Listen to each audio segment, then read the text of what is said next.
In this video, I'll show you how you can use another toolpath tool that calls clearance. This tool allows you clear selected place where it's possible. So let's begin. Here I have created model with a specific size. Next, I'm gonna import some vector into my model. After importing, I'm grouping all vectors. Also, I'm creating a rectangular model size.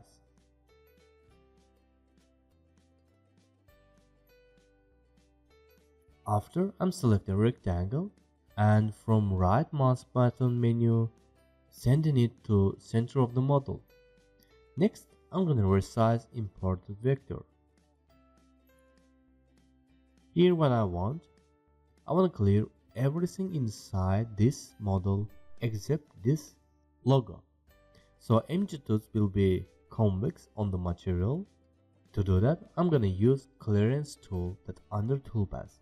In clearance dialog box, first what we see here is a vector associated panel as in the previous tools. Here I'm gonna set finish depth to 5 mm. In the next section I'm gonna choose tool. As you can see, tool panel looks a little bit different. This is because we can choose several tools to clear the area.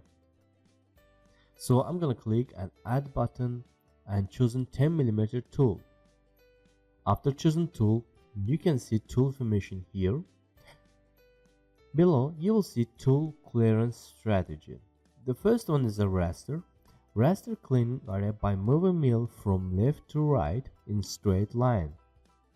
If you would like, you can change angle of the tool.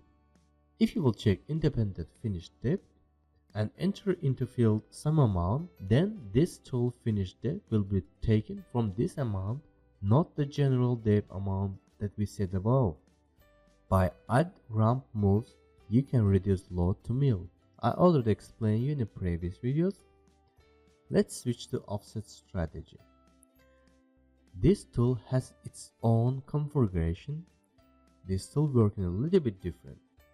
This strategy using vector path and moving inward using step over parameter in the tool option.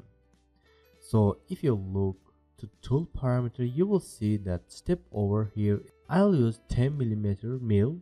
For now, I'm gonna set like that.